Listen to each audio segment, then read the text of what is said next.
Israel தேசத்தினுடைய வரலாறு பக்கங்கள். இஸ்ரேல் இப்பொழுது நமக்கு தெரியும் ஒரு 7 முனை போரை சந்திக்கின்ற ஒரு தேசம். ஆனா இந்த போர்ல தோற்கடிக்கப்படல, நாளுக்கு நாள் ஜெயிச்சுட்டு வர்றத நம்ம பார்க்கிறோம். இஸ்ரேல் அப்படின்னு ஒரு நாள் கம்ப்ளீட்டா இல்லாம போயிரும், it will be completely destroyed அப்படின்னு சொன்ன தேசங்கள் இன்னைக்கு இல்லை அப்படிங்கிறத நம்ம பார்க்கிறோம். அதே போல இன்னைக்கு இஸ்ரேல் அப்படின்னு சொல்லக்கூடிய இந்த சின்ன ஒரு தேசம் மத்திய கிழக்கு பகுதிகளில் ஒரு புதிய மாற்றத்தை, அந்த ஜியோகிராபிக்கல் ஏரியாஸை கம்ப்ளீட்டா மாத்துறத நம்ம பார்க்கிறோம். இந்த நாள்லையும் இந்த வாரங்கள்ல நடந்த சில முக்கியமான செய்திகளை நம்ம பார்க்கலாம். இன்னைக்கு இருக்கக்கூடிய தேசங்கள்ல ரொம்ப பவர்ஃபுல்லான ஒரு நேஷன் அப்படின்னு சொல்லலாம். இது இஸ்ரேல் ஒரு முக்கியமான தேசமாக, பவர்ஃபுல் தேசமாக நம்ம பார்க்கிறோம். இன்னைக்கு தன்னுடைய மிலிட்ரி பவரை ஒரு உலக அளவுல தக்க வைத்திருக்கிறத பார்க்கிறோம். It has taken a supreme hold அப்படின்னு சொல்லி நம்ம பார்க்கலாம். ஈரான் அப்படின்னு சொல்லக்கூடிய ஒரு மிக முக்கியமான நாடு, அதாவது சீனா, ரஷ்யா மற்றும் ஈரான், இந்த 3 ஆக்சிஸ் அந்த பவர்ல இன்னைக்கு பாத்தீங்கன்னா தன்னுடைய இடத்தை இழந்து, வலுவை இழந்து நிற்கிறது ஈரான். அதனால்தான் அமெரிக்க அதிபர் சொன்னாரு, ஒருவேளை சீனாக்கு மறுபடியும் ஈரான் எடுக்கணும் அப்படின்னு சொன்னா இன்னைக்கு இருக்கக்கூடிய ஒரு அன்ஸ்டேபிள் சிச்சுவேஷன்ல, அதாவது ஒரு நிலையற்ற தன்மையில, உடைந்த நிலைமையில இருக்கக்கூடிய தேசத்தை தான் அது என்ன செஞ்சுக்க முடியும், அது எடுத்துக்க முடியும். ஏன்னா அது எதிர்பார்க்காத அளவுக்கு ஒரு மிகப்பெரிய சேதம் இந்த 12 நாட்கள்ல நடந்தது அப்படிங்கிறத ஒரு குறிப்பிட்டிருக்கிறார். இந்த வாரத்தில் நடந்த சில முக்கியமான தகவல்கள் இருக்கிறதுனால முதல்ல இந்த வாரத்துடைய கரண்ட் நியூஸை நம்ம பார்த்துட்டு அதற்கப்புறம் சமயத்திற்கு ஏற்றாற்போல் நம்ம தொடர்ந்து நம்ம கற்றுக்கொள்ளலாம். நம்ம படித்த அந்த வசனத்தை திரும்ப படிப்போம். மீகாவின் புஸ்தகம் 7ஆம் அதிகாரம் 11வது வசனம். மீகா 7:11.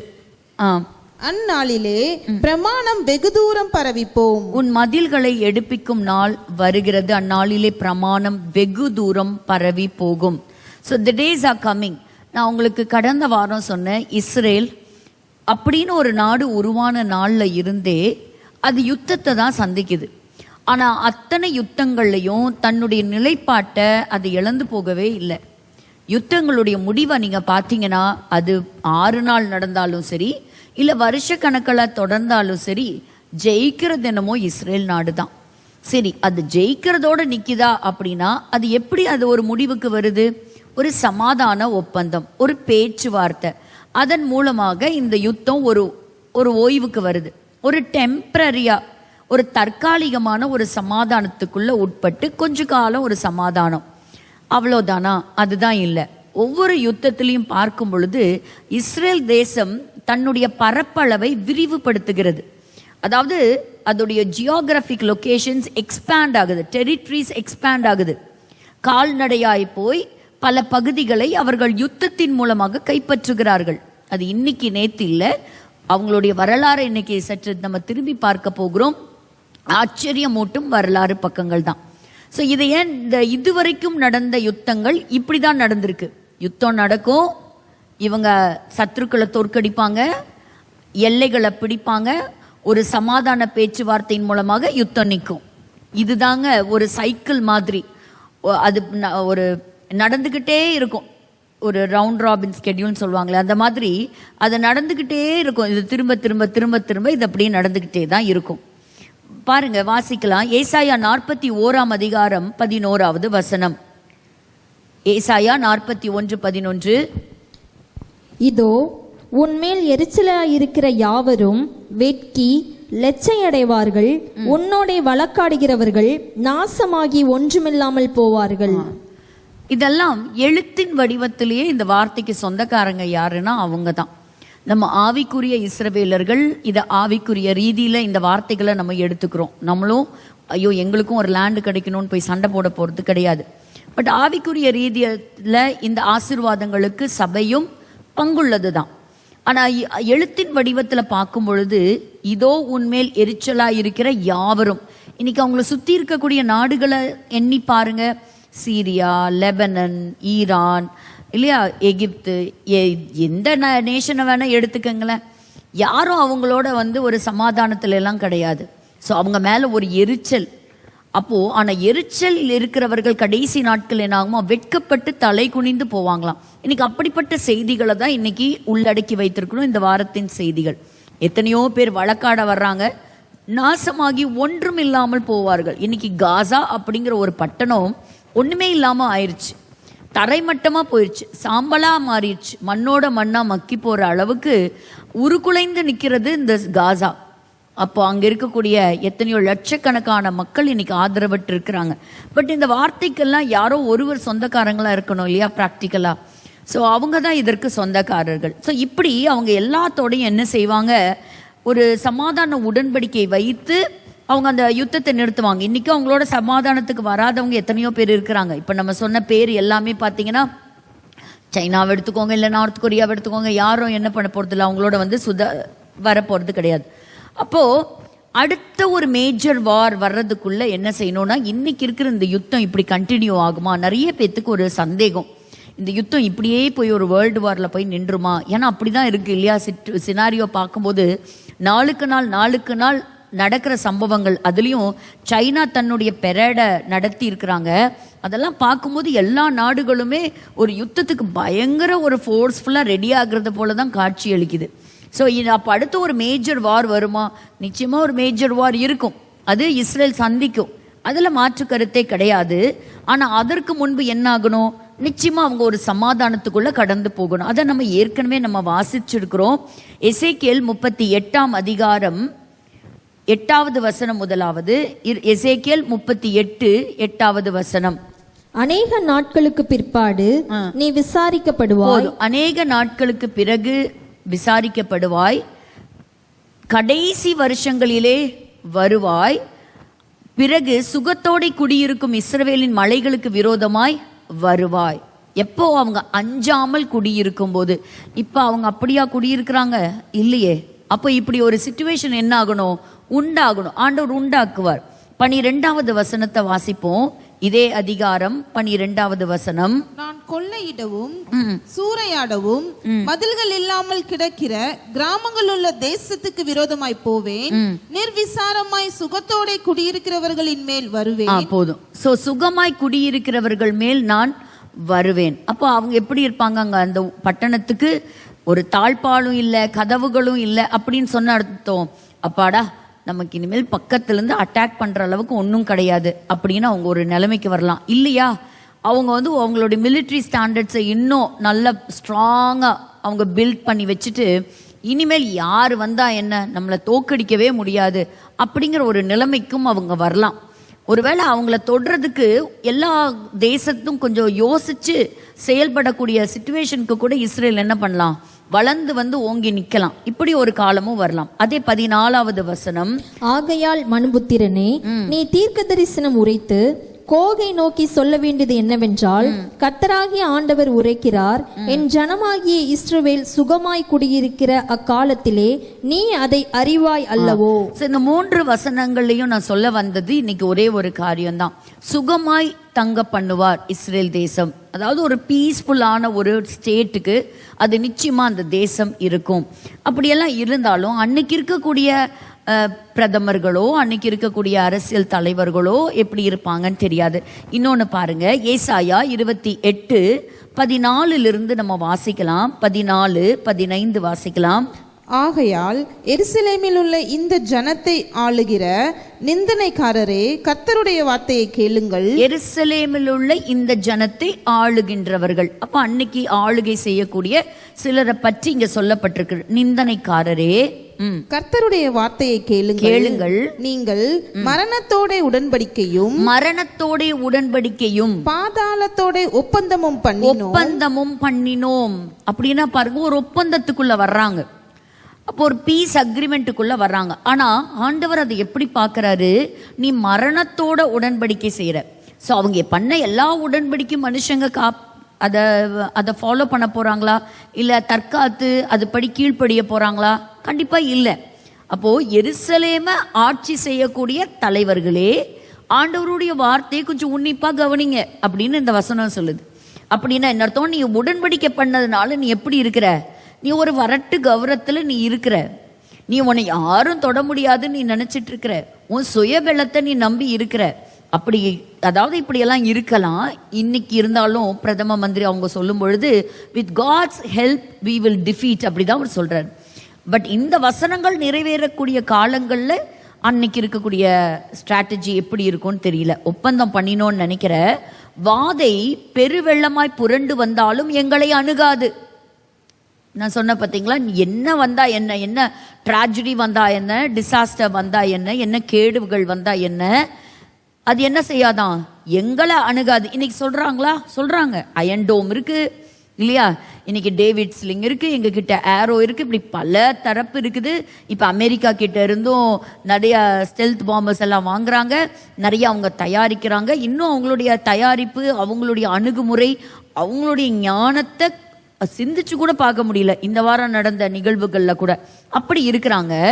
நாங்கள் பொய்யை எங்களுக்கு அடைக்கலமாக்கி மாயையின் மறைவிலே வந்து அடைந்தோம் என்கிறீர்களே. ஸோ இது எல்லாமே என்னதான், நீ நம்பி இருக்கிறதெல்லாம் ஒரு தற்காலிகம் தான் அப்படின்னு சொன்னாலும் 18வது. ஸோ பொய் மாயை ரெண்டும், அந்த வார்த்தையை நம்ம அண்டர்லைன் பண்ணிக்கணும். இன்னைக்கும் பலர் மீது நம்முடைய நம்பிக்கை நம்ம வைக்கிறோம் பாருங்க. ஸோ ஆண்டவர் அவருடைய பார்வையிலேருந்து பார்க்கும்போது அது பொய்யும் அது மாயையும். there is always one whom we always can trust. அது யாரு? ஆண்டவராகிய இயேசு கிறிஸ்து மட்டும்தான். எல்லா காலங்களிலும் அவர் மாறாத தேவன். 18வது வசனத்தை நீங்க வாசிங்க. நீங்கள் மரணத்தோடு செய்த உடன்படிக்கை விருதாவாகி நீங்கள் பாதாளத்தோடு செய்த ஒப்பந்தம் நிற்காதே போம். அது வாதை புரண்டு வரும்போது அதன் கீழ் மிதிக்கப்படுவீர்கள். இது நடக்குங்க, இது நடக்கும். இஸ்ரவேலர்களுடைய தேசத்துல நடக்கும். இப்ப எந்த அளவுக்கு பாருங்க, உலகமே அவங்கள பார்த்து ஆச்சரியப்படுது. வெளியில சொல்றாங்களோ இல்லையோ, என்னடா அவன் இத்துணூண்டு இருக்கிறான் இந்த கண்ட்ரி, போட்டு எல்லாத்தையும் சாத்துன்னு சாத்திட்டு இருக்கிறாங்க இல்லையா. பட் அதுக்கான சில ஹிஸ்டரியும் இன்னைக்கு நான் உங்களுக்கு சொல்ல போறேன். அப்போ நீங்க எல்லாம் நினைக்கலாம், அதெல்லாம் கரெக்டா, அப்படின்னா இவங்க செய்யறது கரெக்டா தப்பாங்கிறது இன்னைக்கு சில விஷயத்த நம்ம ஒப்பிட்டு பார்த்து நம்ம பார்க்கலாம். அப்ப ஆண்டவர் இங்க ரொம்ப கிளியரா பாரு, நீ மரணத்தோடு என்ன செஞ்ச, உடன்படிக்கை செஞ்ச, அது வேஸ்டா போச்சா, விருதாவா போச்சு. பாதாளத்தோடு நீ என்ன செஞ்ச, சில எத்தனை accords, Abraham accords, Oslo accords, இப்படி பல விதமான அவங்க பீஸ் டாக் அவங்க போட்டிருக்கிறாங்க. யாராவது ஃபாலோ பண்றாங்களா? ஒருத்தரும் ஃபாலோ பண்ணல. ஆனா இஸ்ரேல் எதை வாஞ்சிக்குது தெரியுமா? சமாதானத்தோடு எங்களையாச்சும் இருக்க விடுங்கடா, நாங்க யார் மேலேயும் நாங்க யுத்தத்துக்கு வரல, எங்களை எங்க தேசத்துல இருக்க விடுங்க, அதைத்தான் அவங்க கேட்குறாங்க. அவங்க யார் மேலேயும் யுத்தத்துக்கு போகல. ஆனாலும் இந்த மேற்கொண்டு யுத்தம் வேண்டாம், நாங்க சமாதானமா இருந்தா போதும், ஒரு இளைப்பாறுதலுக்குள்ள நாங்க வரணுங்கிறதுக்காக யார் கூட ஒப்பந்தம் பண்ணிக்குவாங்களாம்? பாதாளத்தோடையும் மரணத்தோடையும். அப்ப ஆண்டவர் சொல்றாரு, நீ அதெல்லாம் ஒப்பந்தம் பண்ணியே அதெல்லாம் என்னாச்சு, இன்னைக்கு எல்லாம் வேஸ்டா போச்சு. வாதை புரண்டு வரும்போது அதன் கீழ் மிதிக்கப்படுவீர்கள். அப்போ ஒரு நாள் வரும், உன்னையும் நசுக்கிறவன் ஒருத்தன் எழும்புவான், அவன் வருவான். கடைசி நாள்ல சமாதானம் சொல்றவர்கள் வருவார்கள். நம்ம வாசிக்கிறோமே, எடுத்து வாசிங்க பார்க்கல. 1 தெசலோனிக்கேயர் 5ஆம் அதிகாரம் 3வது வசனம். சமாதானமும் சௌக்கியமும் உண்டென்று அவர்கள் சொல்லும்போது கர்ப்பவதியானவளுக்கு வேதனை வருகிறது போல அழிவு சடுதியாய் அவர்கள் மேல் வரும், அவர்கள் தப்பி போவதில்லை. இன்னைக்கு நான் நல்லா இருக்கிறேன், இன்னைக்கு என் பலத்துல நிக்கிறேன், இன்னைக்கு என் ஞானத்துல இருக்கிறேன், இன்னைக்கு என்னுடைய ஐஸ்வர்யத்துல இருக்கிறேன், எனக்கு இன்னைக்கு அமெரிக்கா சப்போர்ட் பண்ணுது, அன்னைக்கெல்லாம் ஒருத்தரும் சப்போர்ட் பண்ண மாட்டாங்க. அப்படி ஒரு டேஸ் வரும். அப்படின்னா இதோட கிளைமேக்ஸ் என்ன? இந்த கிளைமேக்ஸை நம்ம அடுத்த வாரம் பார்க்கலாம். இந்த வாரத்துக்கான இந்த முக்கியமான செய்திகளுக்கு நேராக நம்ம கடந்து போவோம். இதை பார்க்கும்போது உங்களுக்கே புரியும் அப்போ கடைசியில் என்ன நடக்கும் அப்படிங்கிறது. ஸோ இன்னைக்கு நம்ம பார்க்கக்கூடிய நியூஸ் பேப்பரில், செய்தித்தாட்களில் நம்ம பார்க்கக்கூடிய தலைப்புச் செய்திகள் எல்லாமே வேதம் நமக்கு பல 1000 வருஷங்களுக்கு முன்பாகவே எழுதி கொடுத்த அழகான அற்புதமான தீர்க்க தரிசனங்கள் தான். அதெல்லாம் எப்போ நிறைவேறும்னு எழுதினவங்களே காத்து கிடந்தாங்க. ஆனால் அவங்கெல்லாம் பார்க்கல. ஆனால் உங்கள் கண்ணும் என் கண்ணும் பார்க்குது, உங்கள் காது என் காது செய்தியை கேட்குது. இன்னைக்கு அந்த தேசத்தை நம்ம கவனிக்கிறோம். ஸோ அப்போது எவ்வளோ தூரம் நம்ம இம்பார்ட்டண்ட்டாக இருக்கணும்னு பாருங்கள். அதாவது சபையும் ஒரு முடிவுக்கு நேராக போயிட்டு இருக்கு அப்படிங்கிறத நீங்கள் டெய்லி மறக்கக்கூடாது. ஸோ ஒவ்வொரு நாளும் நீங்கள் ஞாபகம் வைக்க வேண்டியது என்ன? சபை தன்னுடைய முடிவை நெருங்குகிறது அப்படிங்கிறது. So Israel, both the land and the people are essential to understand the Bible prophecy. So வேதத்தில் உள்ள இந்த அற்புதமான தீர்க்க தரிசனங்களை எழுத்தின் வடிவில் நம்ம புரிஞ்சுக்கணும்னா நமக்கு வந்து பாதி புரியாது. ஏசாயாலேருந்தே நம்ம என்ன செய்வோம், ஏதோ நமக்கும் அந்த சப்ஜெக்டுக்கும் சம்மந்தமே இல்லாத மாதிரி அப்படி கம்ப்ளீட்டாக விட்டுட்டு எங்கெல்லாம் வாக்குத்தத்த வசனங்கள் இருக்கோ அதை மட்டும் பொறுக்கி என்ன செஞ்சிடும், படிச்சுக்கிறோம், அண்டர்லைன் பண்ணுவோம், மனப்பாடம் பண்ணுவோம், எழுதி வச்சுக்குவோம். ஆனால் முன்னாடி பின்னாடி சில சம்பவங்கள் எழுதியிருக்கோம், சில தேச மக்களை பற்றி எழுதியிருக்கோம், லேண்டை பற்றி எழுதியிருக்கோம், அங்கே இருக்கக்கூடிய கல்ச்சரை பற்றி எழுதியிருக்கோம், யுத்தங்களை பற்றி எழுதியிருக்கோம். ஸோ அதெல்லாத்தையும் நம்ம கவனம் செலுத்தி படிக்கணும். புரியலனாலும் படிக்கணும். த ஆத்தர் யாருன்னா ஹோலி ஸ்பிரிட் தான். அவர் ஒவ்வொருவருக்கும் என்ன செய்வார், அந்த ஞானத்தை கொடுப்பாரு, அந்த அதில் அடங்கி இருக்கக்கூடிய உள்ளான அர்த்தத்தை புரியும்படியாக அவர் செய்வார். தொடர்ந்து நம்ம பார்க்கறது ஒரு அமலேக்கியனுடைய ஆவி. அமலேக்குக்கு என்ன பிடிக்காது? யூதனையே பிடிக்காது, யூதர்களே இருக்கக்கூடாது, அழிச்சு தம்சம் கட்டணும். அதுக்கு பேர் தான் இனப்படுகொலை. ஆனால் இன்னைக்கு என்ன சொல்லுது, காசா வந்து மக்களை, காசால இருக்கிற மக்கள் எல்லாத்தையும் இஸ்ரேல் வந்து படுகொலை செய்து, ஒரு இனப்படுகொலை செய்து. காசா அங்கே யுத்தம் நடத்திட்டு இருக்கு. காசா ஹாஸ்பிட்டல் மேலே குண்டு போட்டுருச்சு. காசா மேலே ஒரு தாக்குதல் நடத்துகிறாங்க. காசாவில் இருக்கிறவங்களாம் வீடு வாசலை இழந்து நிற்கிறாங்க. இன்னைக்கு அவங்கெல்லாம் அனாதைகளாக தெரியுறாங்க. லட்சக்கணக்கான ஜனங்கள் வந்து அகதிகளாக இன்னைக்கு வெளியேற்றப்படுறாங்க. இப்படிப்பட்ட ஒரு செய்தியை தொடர் செய்தியாக என்ன பண்ணிட்டு இருக்கிறோம், தினம் கேட்டுக்கிட்டே இருக்கிறோம். அதனால உலகம் முழுவதும் என்ன நடக்குது அப்படின்னா, அவங்க மேலே ஒரு வெறுப்பு, ஒரு கசப்பு. அவன் இஸ்ரேல எந்த அளவுக்கு ஆதரவு தெரிவிச்சாங்களோ அந்த அளவுக்கு ஒரு வெறுப்பு இந்த வாரத்திலேயே உண்டாயிருக்கு. ஏன்னு கேட்டிங்கன்னா, அதில் ஒருவர் சொல்லுகிறார், இவனுக்கு இஸ்ரேல் என்ன பண்ணுது அப்படின்னா, கிரேட்டர் இஸ்ரேல் அப்படின்னு சொல்லக்கூடிய கான்செப்டை வச்சுக்கிட்டு தன்னுடைய பரப்பளவை பெரிதுபடுத்துறதுக்காக என்ன செய்கிறாங்களாம், எல்லாத்தையும் போய் அவங்க காலி பண்ணுறாங்க, அங்கங்கே குண்டு போடுறாங்க, எல்லாத்தையும் தாக்குதல் நடத்திட்டு இருக்கிறாங்க. அதில் முக்கியமாக வந்து நியூஸ் ரிப்போர்ட்டர்ஸை அவங்க குறிவைத்து தாக்குதல் நடத்துகிறாங்க. காசாக்குள்ளே நடக்கிற விஷயங்கள் எதுவுமே உலகத்துக்கு தெரியக்கூடாதுங்கிறதுக்காக இந்த அளவுக்கு இஸ்ரேல் பண்ணிட்டு இருக்கு அப்படிங்கிறது இப்போ ரொம்பவே பரவலாக எல்லாராலையும் பேசக்கூடிய ஒரு செய்தியாகவே இருக்குது. எங்கேயோ இருக்கிற நமக்கு ஏதோ ஒரு விஷயம் உண்மையாக இருக்கணும் இல்லையா, அது என்னங்கிறது தான் நம்ம பார்க்க போகிறோம். இதில் பார்த்தீங்க அப்படின்னா, ஒரு ட்ரம்ப்புடைய hater and Jew hater, so ஒரு கன் ஷூட்டர், அவன் எழுதியிருக்கான் பாருங்க, அந்த shooter, Israel must fall, kill Donald Trump.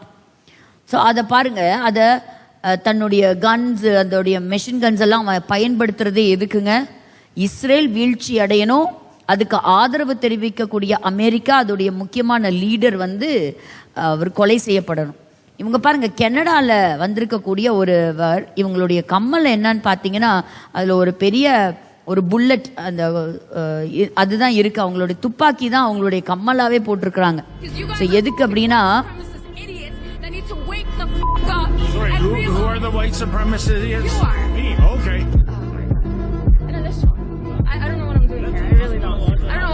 So எந்த அளவுக்கு அவங்களுடைய வெறுப்பு தெரிவிக்கிறாங்கன்னு பாருங்க. அவங்க போட்டிருக்கிற அவங்களுடைய கம்மல்ல கூட ஒரு இஸ்ரேலுக்கு அகெயின்ஸ்டா ஆன்டை செமிட்டிசம், அதை உலகம் முழுவதும் என்ன செய்யறாங்க, பரப்புறாங்க. அவங்களுடைய ஹேட்ரட், அவங்களுடைய வெறுப்பை என்ன செய்யறாங்க, பரப்புறாங்க. இந்த டர்க்கியில் இருக்கக்கூடிய, துருக்கி நாட்டில் இருக்கக்கூடிய வெளியுறவுத்துறை அமைச்சர் அவர் சொல்றாரு, நாங்க இஸ்ரேலோட இருக்கக்கூடிய எல்லா ஒப்பந்தங்களையும் நாங்க என்ன செய்ய போறோம், துண்டிக்க போறோம். அவங்களுடைய விமானங்கள் எதுவும் எங்களுடைய ஏர் ஸ்பேஸில், வான்வெளியில் பறக்கக்கூடாது, நாங்கள் எல்லாத்தையும் நாங்கள் என்ன செய்கிறோம், நாங்கள் அடைக்கிறோம் அப்படின்னு அவங்க சொல்கிறாங்க. ஸோ ஒரு நிமிஷம் இதை பாருங்களேன், இது வெஸ்ட் பேங்க்கு. இப்போ அதே போல் என்ன சொல்கிறாங்கன்னா, E1 செட்டில்மெண்ட் பிளானை வந்து இப்போ இஸ்ரேல் கொண்டு வருது அப்படின்னு அது மேலே கண்டனம் தெரிவிச்சுட்டு இருக்கிறாங்க. எப்படி இருந்துச்சுங்கிற ஒரு அழகான இந்த மேப்பெல்லாம் நீங்கள் பார்க்க நீங்கள் ஞாபகம் வச்சுக்கணும். அப்போ தான் பைபிளை படிக்கும்போது இந்த மேப்பெல்லாம் நீங்கள் உங்கள் கண்களுக்கு முன்பாடி கொண்டு வரலாம். ஸோ 1967 6 Day War, 6 நாள் யுத்தத்துக்கு அப்புறம், ஸோ அதோடைய பரப்பளவு எந்த அளவுக்கு விரிவுபடுத்தப்படுகிறது. 93 to 95 சில ஒப்பந்தங்கள். ஆனால் ஆண்டவர் அதெல்லாம் என்ன சொல்றாரு, அதெல்லாம் மாயை. இப்போவும் பார்த்தீங்கன்னா வெஸ்ட் பேங்க்ல இந்த மாதிரி 3 பார்ட்டிஷன் இருக்கும், area A, area B and area C. சிலது வந்து பாலஸ்தீனியன் அத்தாரிட்டி கையில் இருக்கு, சிலது வந்து இஸ்ரேலுடைய கண்ட்ரோல் இருக்கு. நம்ம ஒரு நாள் போய் இதெல்லாத்தையும் என்ன செய்யணும், விசிட் பண்ணணும். ஸோ ஒரு பகுதி என்ன செய்கிறாங்க, ஜுடேயா அவங்க கைப்பற்றி அவங்க அந்த பிளேஸை வந்து தங்களுடைய ஜனங்களுக்கான செட்டில்மெண்ட்டாக கொடுக்குறாங்க. ஸோ அதை தான் பிரதமர் வந்து என்ன செய்கிறான்னா, is going to declare the sovereignty over Judea and Samaria. So அந்த பிளேஸை வந்து அவங்க தங்களுடைய கட்டுப்பாட்டுக்குள்ள, அதாவது அதை யுத்தத்தின் மூலமாக ஜெயிச்சு அது என்ன செய்கிறாங்க, அங்கே ஏற்கனவே நிறையா யூதர்கள் அங்கே செட்டில் ஆகி இருக்கிறாங்க. ஸோ இப்படியெல்லாம் பண்ணாங்கன்னா நாளைக்கு பாலஸ்தீனர்களுக்கு ஒரு நாடு கொடுங்கன்னு சொன்னாலும் இடம் இருந்தால் தான் நாடு கொடுக்கறது. இப்போ எல்லா நாடும் வந்து 2 ஸ்டேட் சொல்யூஷனுக்கு வாங்க, 2 ஸ்டேட் சொல்யூஷனுக்கு வாங்க அப்படின்னு சொல்கிறாங்க. 2 நாடாக கொண்டு வாங்க அப்படிங்கிறது. இன்றைக்கி அதோடைய முக்கியமான சில ஸ்டோரி தான் நம்ம பார்க்க போகிறோம். இதில் பாருங்கள், செலிகாட் அப்படின்னு சொல்லக்கூடிய ஒரு திருவிழா போல நடக்கக்கூடிய யூதர்கள் ஒரு பண்டிகைக்காக அந்த எருசலேமில் இருக்கக்கூடிய அந்த வெஸ்டர்ன் வால், ஸோ இந்த ஒரு வால் தான் அவங்க கிட்ட இருக்குதுங்க. இந்த ஒரு வாலை வச்சுட்டு என்ன பண்ணியிருக்கிறாங்க, இன்னைக்கு வரைக்கும் காத்து கிடக்கிறாங்க, எப்படியாவது நம்ம சீக்கிரத்தில் ஒரு 3வது தேவாலயம் கட்டணும், அதற்கான எல்லா முயற்சிகளும் அவங்க செய்கிறாங்க. இது எதுக்கு அப்படின்னா, அந்த தேசம் செய்த பாவங்களுக்காக அந்த இடத்துல இருந்து ஒரு மன்றாடி ஜெபிக்கக்கூடியதான். ஸோ இன்றைக்கும் அதெல்லாத்தையும் அவங்க என்ன செய்கிறாங்க, கடைப்பிடிக்கிறாங்க. So France, Germany and United Kingdom, அதாவது ஈரான் மேலே சில தடைகளை கொண்டு வந்திருக்காங்க. யூஎன் சாங்ஷன்ஸை அவங்க ப்ராசஸ் பண்ணி இருக்கிறாங்க. ஸோ அது என்னங்கிறதையும் பார்க்கலாம். எல்லாமே ரிலேட்டட் டு நியூக்ளியர் இஷ்யூ தான். இப்போ தான் நமக்கு தெரியும், இஸ்ரேல் ஈரான் மேலே ஒரு தாக்குதல் நடத்துது, அணு ஆயுத சோதனைகள் நடத்தி அவங்க வந்து அந்த நியூக்ளியர் பாம்ஸை வந்து கிட்டத்தட்ட 10 பாம்ஸை வந்து ரெடி பண்ணுற அளவுக்கு அவங்க தயார் நிலையில் இருந்தாங்க. அதை மட்டும் பயன்படுத்தினாங்கன்னா இஸ்ரேல்னு ஒரு நாடு இருக்கிறதுக்கே மிகப்பெரிய அச்சுறுத்தலும் ஆபத்தாக முடிஞ்சு போயிடும். ஸோ அப்படிப்பட்ட காரியங்களை தவிர்க்கிறதுக்காக முயற்சி செய்தாங்க. ஸோ இஸ்ரேல் நாட்டுக்கு இப்போ சமீபத்தில் விசிட் பண்ண செனட்டர் லின்சி அவர் என்ன சொல்றாருன்னா, ஹெஸ்போலாங்கிறது என்ன, லெபனான்குள்ள இருந்து இயங்கக்கூடிய ஒரு பயங்கரவாத இயக்கம். அது ஒருவேளை அது தன்னுடைய ஆயுதங்களை கீழே போடலைன்னா அது என்ன செய்யும், யுத்தத்தின் மூலமாக தான் அவங்களுடைய இதையும் கொண்டு வந்து கண்ட்ரோல் கொண்டு. ஆனால் லெபனான் வந்து இன்னொரு வார சந்திக்கிறதுக்கு ரெடியாக இருக்குமானா இருக்காது. ஏற்கனவே அது வந்து ஒரு பெரிய யுத்தத்தை அதை சந்திச்சு இருக்குது. இப்போ ஜெர்மனி வந்து என்ன சொல்கிறாங்க, ஈரானில் இருக்கிற அவங்களுடைய சிட்டிசன்ஸ் எல்லாத்தையும் நீங்கள் வந்து அங்கேருந்து என்ன செய்யுங்க, சீக்கிரமாக அங்கே வாங்க அப்படின்னு சொல்கிறாங்க. ஸோ இது எல்லாமே ரிலேட்டட் டு அவங்களுடைய நியூக்ளியர் ப்ரோக்ராம் தான். தொடர்ந்து இந்த ஒரு வாரத்தில் பார்த்தீங்கன்னா சில முக்கியமான தீவிரவாத தலைவர்களை என்ன செஞ்சுருக்கு அப்படின்னா கம்ப்ளீட்டாக எலிமினேட் பண்ணியிருக்கிறாங்க. ஸோ கொலை செய்யப்பட்டிருக்கிறாங்க. ஸோ டெரரிஸ்ட் எல்லாமே. ஸோ அதில் இவர் ஒருத்தர். பட் இந்த வீக் இன்னும் கூட ஒரு முக்கியமான ஒரு பர்சனாக இருக்குது. யூரோப் இப்போ எடுத்துக்கிட்டிங்க அப்படின்னு சொன்னால் நாளுக்கு நாள் யூரோப் முழுவதுமாக இஸ்லாமினுடைய கண்ட்ரோலுக்கு போயிட்டு இருக்குங்கிறத மறந்துடக்கூடாது. கிரீஸில் பார்த்தீங்கன்னா 700க்கும் மேற்பட்ட பள்ளிக்கூடங்களும் மூடுறாங்களாம். ஏன்னா பிள்ளைகளே இல்லை, அந்த அளவுக்கு அந்த பாப்புலேஷன் டோட்டலாக டிக்ளைன் ஆகி போயிடுச்சு. அண்ட் கம்ப்ளீட்டாக யார் உள்ளே வந்து ஆக்கிரமிக்க ஆரம்பிச்சிட்டாங்க அப்படின்னா இஸ்லாமியர்களுடைய இதுக்கு போயிடுச்சு. ஸோ ஒரு காலத்தில் டூப்ளின் அப்படின்னு சொல்லக்கூடிய ஒரு பகுதி அழகான நகரமாக இருந்தது. இன்னைக்கு வந்து ஒரு டேஞ்சரஸான ஒரு பிளேஸ், அதாவது 10 பயங்கரமான நாடுகள், அதாவது நம்ம வாழ்கிறதுக்கு நமக்கு ஒரு பாதுகாப்பற்ற ஒரு நாடு அப்படின்னு சொல்லக்கூடிய ஒரு இடத்துல இருக்கு போல் அந்த பிளேஸ். ஸோ இவர் வந்து ஒரு ஐடிஎஃப்னுடைய ஒரு சோல்ஜர், தன்னுடைய பணியெல்லாம் ரிசர்வ்ல இருந்த ஒரு சோல்ஜர். அதை முடிச்சுட்டு அவர் இன்னைக்கு நாடு திரும்புறதா, அவங்க ஊருக்கு திரும்புறதா இருந்தது. ஆனால் அவர் கொலை செய்யப்பட்டிருக்கிறார். அவருடைய குடும்பம் முழுவதும் பிரேசிலில் இருக்கு. இப்போதான் ஒரு முக்கியமான ஒரு கண்டென்ட்டுக்கு வரோம். என்ன அப்படின்னு கேட்டிங்கன்னா, இப்போது நாசர் அப்படின்னு சொல்லக்கூடிய ஹாஸ்பிட்டலில் நடந்த தாக்குதலாக இருக்கட்டும், மற்ற இடங்களில் நடந்த தாக்குதலாக இருக்கட்டும், எல்லா இடங்களையும் பத்திரிகையாளர்களை நீங்கள் ஏன் குறி வைத்து தாக்குதல் நடத்துகிறீங்க? நீங்கள் உங்களுடைய டார்கெட் வந்து தீவிரவாதிகள் தானே சொல்கிறீங்க, ஏன் இவங்களை நீங்கள் என்ன செய்யுங்க குறி வைக்கிறீங்க அப்படின்னு கேட்குறாங்க. ஆனால் இந்த ஃபோட்டோ பார்த்தாலே உங்களுக்கு புரியும். ஒரு சைடில் ப்ரெஸ்ஸுங்கிற அந்த ஒரு பகுதி அவங்க என்னுடைய வலது பக்கத்தில் இருக்குது. இடது பக்கத்தில் நீங்கள் பார்க்கும் பொழுது அவர்களுடைய தீவிரவாத அந்த ட்ரெஸ் கோடில் இருக்கிறாங்க. அப்படின்னா என்ன அர்த்தம்? They are not the real press reporters, they are fake reporters. அவர்கள் பொய்யாக மாயையாக அவங்களுடைய உண்மையான ஐடென்டிட்டியை அவங்க மறைச்சிக்கிட்டு இருக்கிறாங்க. அவங்க இன்கேஸ் அவங்க வந்து அங்கே அல் ஜசீரான்னு சொல்லக்கூடிய பத்திரிகையாக இருக்கட்டும், இல்லை பிரபலமான பத்திரிகைகளாக இருக்கட்டும், அங்கே ரிப்போர்ட்டர்ஸாகவே இருந்தாலும் அவங்க எப்படி தான் இருக்கிறாங்க, அவங்க அந்த தேசத்தில் இருந்து இயங்கக்கூடிய ஒரு பயங்கரவாதி தான், இஸ்ரேலுக்கு தொந்தரவு கொடுக்குறவங்க தான், இஸ்ரேலுக்கு ஏதோ ஒரு விதத்தில் இப்போ நடந்த அட்டாக்ல சம்பந்தப்பட்டவங்களா தானே தவிர எந்த விதத்துலையும் அவங்களுடைய டார்கெட் சிவிலியன்ஸ் கிடையாது. ஆனால் ஒன்றை நம்ம ஞாபகம் வச்சுக்கணும், இந்த தீவிரவாத கும்பல் என்னைக்குமே இந்த அப்பாவி பொதுமக்களை பணயம் வைத்து அவங்களுக்கு நடுவில் குடியிருக்கும் போது இது ஒரு யுத்தம். ஸோ ஒரு வார் நடக்கும்போது அங்கே இருக்கக்கூடிய சிவிலியன்ஸ் தாக்கப்படுறாங்க. ஏன் அங்கே இருக்கக்கூடிய பிணை கைதிகளை இன்னைக்கு ரிலீஸ் பண்ணாலும் இந்த யுத்தம் நாளைக்கு நிற்கத்தான் போகுது. ஏன் அந்த ஒப்பந்தத்துக்கு யாரும் வரமாட்டேங்கிறாங்க, ஏன் அதை யாரும் வலியுறுத்த மாட்டேங்கிறாங்கன்னு தெரியல. ஸோ இங்கே இருக்கிறதும் பார்த்தீங்கன்னா காசா சிட்டி பிரிகேடில் இருக்கக்கூடிய மிலிட்ரி இன்டெலிஜென்ஸ் அந்த துறையை சேர்ந்த ஒரு முக்கியமான தீவிரவாதியை உளவுத்துறைக்கு வேலை செய்த தகவல்களை, இஸ்ரேல் நாட்டை குறித்த தகவல்களை சேகரித்த ஒருவரை அவங்க வந்து கம்ப்ளீட்டாக என்ன பண்ணியிருக்கிறாங்க, கொண்டிருக்கிறாங்க. அது எல்லாத்தை விட என்ன அப்படின்னா இந்த ஹூத்தீஸ் தாங்க. ஸோ இந்த ஹூத்தீஸோடைய ஒரு காரியத்தை கேட்டிங்க அப்படின்னு சொன்னால் இது ஒரு பயங்கரமான ஒரு அட்டாக். இந்த வாரத்தில் நடந்த அட்டாக், ஒரு 12 பேர்த்த ஒரே நேரத்தில் தாக்குதல் பண்ணி கொண்டிருக்கு பாருங்க. ஹூத்தீஸ், ஏமன் நாடு இஸ்ரேல் நாட்டினுடைய எல்லைகளில் சம்பந்தப்பட்ட ஒரு நாடு கிடையாது. அது எங்கேயோ தூரத்தில் இருக்கக்கூடிய நாடு, அதுவும் வறுமையில் இருக்கக்கூடிய நாடு தான். அந்த நாட்டிலேயே எத்தனையோ விதமான தேவைகள் அந்த நாட்டுக்குள்ளாரையே இருந்தாலும் அந்த நாடு இன்னைக்கு எதுக்கு தீவிரமாக செயல்படுதுன்னா இஸ்ரேல் நாட்டு மேலே போர் தொடுத்து அதில் தாக்குதல் நடத்துறதுக்கு எத்தனையோ முயற்சி செய்கிறாங்க. ஏமன் நாட்டிலேருந்து எத்தனையோ விதமான ஏவுகணைகளை அனுப்புனது இஸ்ரேல் நாடு வரைக்கும் கூட வந்து எட்டலையாம். அப்புறம் தான் கண்டுபிடிச்சிருக்காங்க அவங்க பயன்படுத்தின சில ஆயுதங்கள்லாம் உள்நாட்டிலேயே லோக்கல் மேனுஃபேக்சரிங். ஸோ அந்த அளவுக்கு இருக்கிற பணத்தையும் ஆயுதங்களை செஞ்சு அதை எடுத்து இஸ்ரேல் மேலே தாக்குதலை நடத்துறதுக்கு முயற்சி எடுத்துட்டு இருக்கிறாங்க. அதனால தான் சொன்னாங்க, ஈரானை பார்த்தில, காசாவை பார்த்தாச்சுல, ஹெஸ்போலா பார்த்தாச்சுல, அந்த நிலைமை தான் உனக்கும் அப்படிங்கிறத அன்னைக்கே வார்னிங் கொடுத்துட்டே இருந்தாங்க. ஸோ அதில் அங்கே இருக்கக்கூடிய ஒரு முக்கியமான ஒரு தலைவர் ரொம்ப அழகாக அவர் ஒரு அந்த மினிஸ்டர் சொன்ன ஒரு வேர்டு என்ன அப்படின்னு பார்த்தீங்கன்னா, see, I want that after the plague of darkness would come the plague of the first born. அதாவது இந்த 3 நாள் 72 மணி நேரம் இரவு, அதாவது ஒரு பயங்கரமான இருள் இருந்தது எகிப்து தேசத்தில் 9வது வாதை. ஸோ அதற்கு பிறகு அந்த மூத்த பிள்ளையினுடைய சங்காரம் நடந்தது. அப்போ சொன்னாங்க, பாரு அதுதான் உனக்கு நடக்கும் அப்படின்னு சொன்னதை நீ ஏன் உன் மனசில் வைக்காம போன. இதில் என்ன அப்படின்னா, ஹூத்தீஸ் அப்படிங்கிறது ஒரு தீவிரவாத இயக்கம் தான்.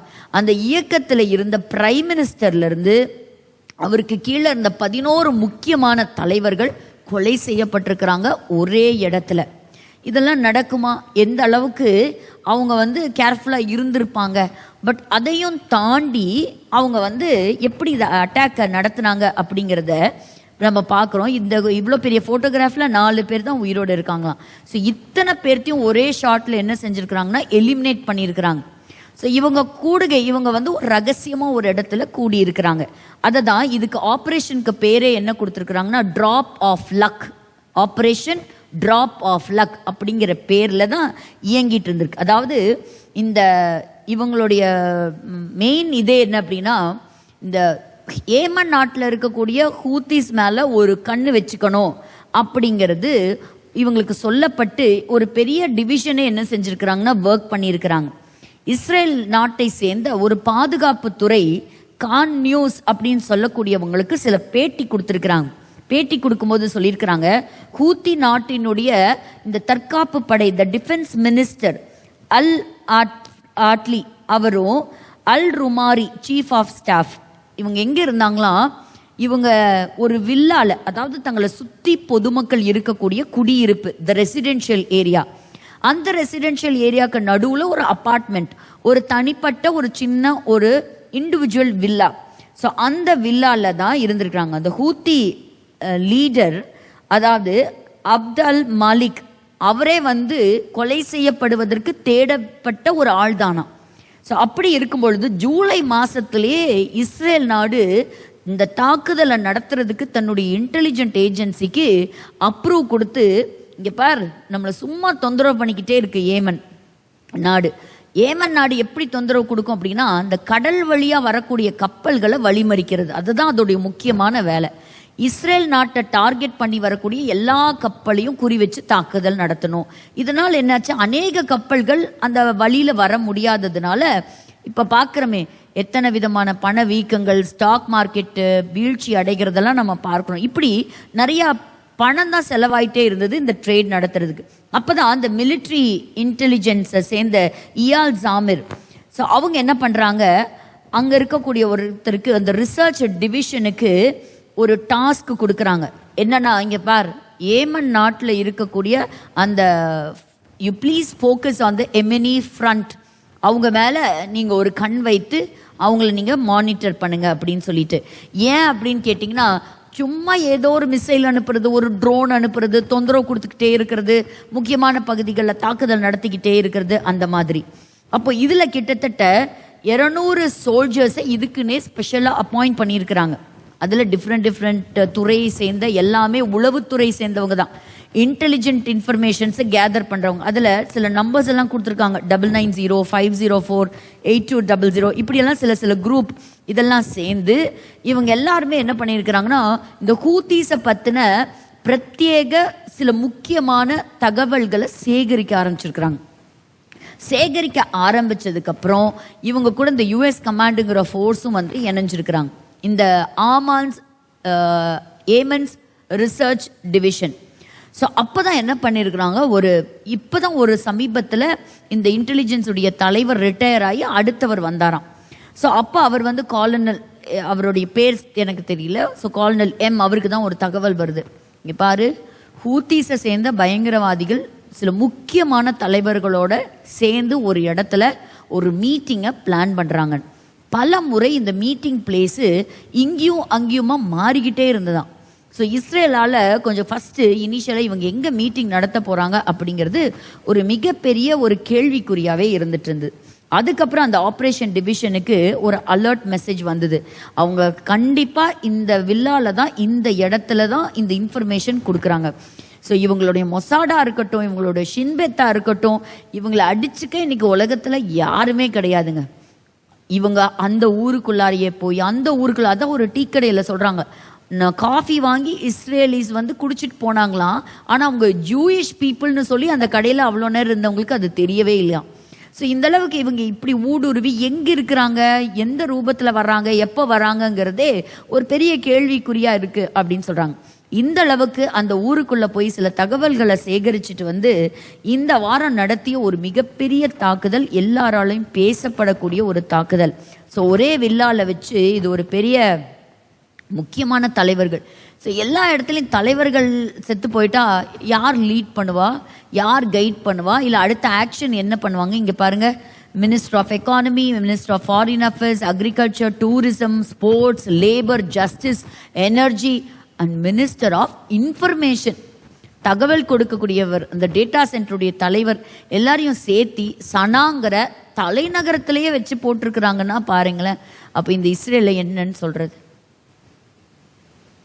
ஸோ இதை, அந்த தாக்குதலை அப்ரூவ் கொடுத்து அவங்க இந்த வாரம் பார்வையிட்ட சில காரியங்கள். See, they are very smart, they are very wise and very intelligent. So ஒரே நேரத்தில் அவ்வளோ பெரிய தலைவர்களுக்கு அவங்க வந்து ஒரு அடக்க ஆராதனை நடத்தி இருக்கிறாங்க. எப்படி தான் இருந்திருக்கும் அந்த நாட்டில், ஒரே நாளில் எல்லா தலைவர்களையும் இழக்க கொடுத்து. ஸோ அந்த கேபிட்டல் சனால வச்சு போட்டிருக்கிறாங்க, எவ்வளோ செக்யூரிட்டி இருக்கும் இல்லையா. இதெல்லாம் தாண்டி எப்படி உள்ளே வந்தாங்க, எப்படி இன்ஃபர்மேஷன்ஸ் கேதர் பண்ணாங்க, அதெல்லாம் தெரியல. But it was a pre planned one அப்படின்னு சொல்லப்படுது.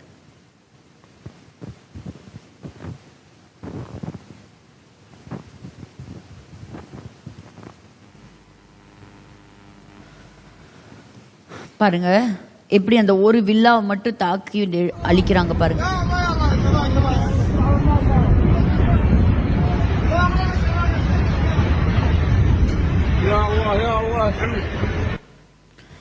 இஸ்ரேல் வந்து தொடர்ந்து சொல்லக்கூடியது என்ன அப்படின்னா, எங்களுடைய எக்ஸிஸ்டன்ஸுக்கு, நாங்கள் இருக்கிறதுக்கு எங்களுக்கு ஒரு அச்சுறுத்தல் இருக்கு அப்படின்னு சொன்னால் அது யாராக இருந்தாலும் நாங்கள் விட மாட்டோம். ஸோ இதில் இந்த முதல்ல இருக்கிறவரெல்லாம் பார்த்தீங்கன்னா ரொம்பவே இந்த ஸ்ட்ரைக்கில் அடிபட்டு காயப்பட்டு இருக்கிறாரு, சீரியஸாக இருக்கிறாருன்னு கூட சொல்லப்படுகிறது. நீ வரக்கூடிய வாரத்தில் தான் தெரியும். ஆனால் இந்த செப்டம்பர் அக்டோபர் மாதம் வந்து நான் ஒன்று சொல்லுவேன், ரொம்ப முக்கியமான மாதங்கள் அப்படின்னு. அதுதான் பாருங்க, டிஃபென்ஸ் மினிஸ்டர் இஸ்ரேலில் சொன்னார், so the plague of the first born, தலைச்சம் பின்ன எல்லா இடத்துலையும் பாருங்க, எல்லா ஃபர்ஸ்ட் பார்ன் அப்படின்னு சொல்லக்கூடிய அந்த முக்கிய தலைவர்கள். இப்போ நம்ம எப்படி சொல்லுவோம், பிரசிடென்ட், அடுத்தது பிரைம் மினிஸ்டர், அதுதான் ஃபர்ஸ்ட் பார்ன். ஸோ அதை தான் கம்ப்ளீட்டாக இவங்க வெற்றி எடுக்கிறதுக்கு முன்பாக நடக்கிற ஒரு கடைசி வீச்சுன்னு சொல்லலாம். ஸோ அதுதான் எல்லா பக்கத்துலேயுமே நடக்குது அப்படிங்கிறத நம்ம பார்க்கலாம். ஸோ இப்போ ஹூத்திஸ் எப்படி இருக்கிறாங்களாம், டோட்டலாகவே வந்து ரொம்ப குழப்ப நிலைமையில் இருக்கிறாங்களாம். எப்படி இந்த தாக்குதல் நடந்தது அப்படின்னு சொல்லிட்டு சில தீவிரவாதிகள் வந்து அந்த தேசத்தை விட்டு வேற பக்கமும் அவங்க போயிருக்கிறாங்க அப்படிங்கிறத பார்க்குறோம். இன்னொரு இடத்துல நம்ம பார்க்கும் பொழுது எந்த அளவுக்கு இஸ்ரவேலர்கள் மேலே ஒரு வெறுப்பு. இப்போ ஒரு டாக்டரை நீங்கள் போய் பார்க்கும்போது அந்த டாக்டர் வந்து முதல்ல உங்களை உங்களுடைய இனிஷியல் இன்வெஸ்டிகேஷன் பண்ணுவார் இல்லையா, உங்களோட பிளட் குரூப் என்ன, இல்லைன்னா உங்கள் ஹைட் என்ன, உங்கள் வெயிட் என்ன, உங்களுக்கு ஏதாவது மெடிசன் அலர்ஜி இருக்கா, அப்படியெல்லாம் கேட்டு நிறைய தகவல்களை சேகரிக்கும் போது இந்த மருத்துவர் அலர்ஜி அப்படின்னு சொல்லக்கூடிய இடத்துல என்ன எழுதியிருந்தாராம் பாருங்க, ஜூயிஷ் இஸ்ரேல்னு எழுதியிருந்தாராம். ஸோ இவனே எப்படி தான் ஒரு அலர்ஜிக்கு சமம் அப்படின்னு சொல்லி. ஸோ எந்த அளவுக்கு இவங்கெல்லாம் தலைவர்கள் பாருங்க, பயந்து அங்கே ஓடி போயிட்டாங்க, வேற வேற தேசத்துக்கு அவங்க போயிட்டாங்க. ஸோ அதே போல சில தீவிரவாதிகளும் குறிவைத்து தாக்கப்பட்டிருக்கிறாங்க. ஸோ இது பாருங்க, அபு உபைதா இந்த வாரத்தில் நடந்த முக்கியமான ஒரு விஷயம், ஒரு இது அதுதான். இந்த அபு உபைதா அப்படின்னு சொல்லக்கூடிய இந்த தீவிரவாதி தன்னுடைய முகத்தை இதுவரைக்கும் பப்ளிக்ல காண்பிச்சதே கிடையாது. இவனுடைய போட்டோ எப்படி இருக்கும், இவன் எப்படி இருப்பான் யாருக்குமே தெரியாது. இவன் கூட இருக்கிறவங்களுக்கே இவனுடைய முகத்தை காட்டினதே இல்லைன்னு சொல்றாங்க. ஆனா இவன் ரொம்ப டிகேட்ஸா 10 ஆண்டு காலங்கள் 20 ஆண்டு காலங்களுக்கு மேலாக தேடப்பட்ட ஒரு பயங்கரமான தீவிரவாதி. ஸோ இந்த தீவிரவாதியை குறிவைத்து கண்காணிச்சு இவனை தாக்குதல் நடத்தி இவனை வந்து எலிமினேட் பண்ணியிருக்கு இஸ்ரேல். ஸோ இது வந்து இட் வாஸ் ஒரு பயங்கரமான இது அப்படின்னு தான் சொல்கிறாங்க. இது எப்படி இஸ்ரேல், இவன் தான் இருந்ததுலே த டாப் மிலிட்ரி. ஒருவேளை அபு உபைதாவோடது வரும்போது நான் உங்களுக்கு சொல்கிறேன். ஸோ ஒரு முக்கியமான தீவிரவாதி, பல காலங்களாக இஸ்ரேல் நாடு தேடிட்டே வந்த தீவிரவாதி தான். ஸோ இந்த தீவிரவாதி எப்படி அடையாளம் கண்டாங்க பாருங்க, he is completely eliminated, Abu Ubaida is gone. So இவன் இல்லை அப்படிங்கிறது இஸ்ரவேலர்களுக்கு மட்டும் இல்லைங்க, பல அராபியர்களே வந்து வாழ்த்து தெரிவிச்சிருக்கிறாங்க. ஸோ இவனை அவனுடைய அப்பார்ட்மெண்ட்டில் வச்சு இவனை எத்தனை நாட்களாக இவனை ஃபாலோ பண்ணாங்கன்னு தெரியாது. பட் இவன் தான் வந்து த ஹமாஸுடைய அந்த மிலிட்ரி விங்கை சேர்ந்தவன். பாருங்க, இதுதான் அவனுடைய ஃபேஸ். இப்போதான் இவனுடைய ஃபேஸே உலகத்துக்கே வெளியே வருது. இத்தனை நாள் தன்னுடைய முகத்தை மூடி இருந்தவன். ஸோ அந்த ஒரு உரைக்குள்ள ஒளிஞ்சுக்கிட்டு இருந்தவனையும் இஸ்ரேல் வந்து தேடி கண்டுபிடிச்சு அழிச்சிருக்கு அப்படின்னு சொன்னாக்கா ரொம்ப ஒரு ஆச்சரியமான ஒரு விஷயம்தான்.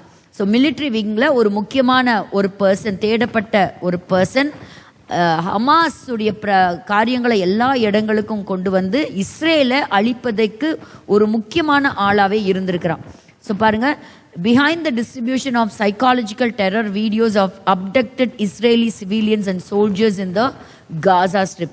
ஸோ இங்கேருந்து பிணை கைதிகளாக கொண்டு போகப்பட்டவங்களை துன்புறுத்தி இல்லை அவங்கள பேச வச்சு அவங்களுடைய வீடியோஸ் எல்லாம் கொடுத்து அதை பிரபகண்டா பண்ணி அந்த மாதிரி தன்னை அதில் அதிகமாக ஈடுபடுத்தி கொண்ட அதிக நாட்களாக பல வருடங்களாக தேடப்பட்ட ஒரு தீவிரவாதி அப்படின்னு சொல்லலாம் அபு உபைதா.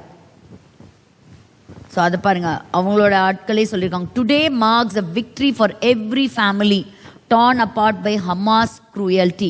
ஸோ இப்படி இந்த மாதிரி முக்கியமான தலைவர்கள்லாம் போயிட்டாங்கன்னா இனியும் என்ன தலைவர்கள் இருக்காங்கன்னு தெரியல. ஏன்னா இவனுடைய ஃபோட்டோஸ் எல்லாம் எடுத்து பார்க்கும்பொழுதா இவனுடைய க்ளோஸ் அசோசியேஷனை யார் கூட அப்படின்னா, இதுக்கு முன்னாடி இந்த ஹமாஸ் தலைவர் யாயா சின்வரா இருக்கட்டும், இஸ்மாயில் ஹனியேவா இருக்கட்டும், இவங்களோட கூட நெருங்கி இருந்த ஒரு பயங்கரவாதி அப்படின்னு சொல்லலாம். பாருங்க, not only juice are happy about this elimination but every one அப்படின்னு சொல்றாங்க. ஸோ இது வந்து இவ்வளோ தூரம் ப்ரிசைஸா கண்காணிக்கப்பட்டு குறிவைத்து இருந்த அந்த அப்பார்ட்மெண்ட்டை தாக்குதல் நடத்தி இருக்கிறாங்க. ஸோ இஸ்ரேல் அப்படிங்கிறது பார்க்கும் பொழுதே ரொம்ப ஆச்சரியமாக இருக்குது. ஸோ அதுக்கு வந்து ஐடிஎஃப் மற்றும் உளவுத்துறையில் இருந்த ஷின் பேத் அவன் அந்த துறைக்கும் எல்லாருமே வந்து ஒரு பெரிய நன்றி சொல்லியிருக்கிறாங்க.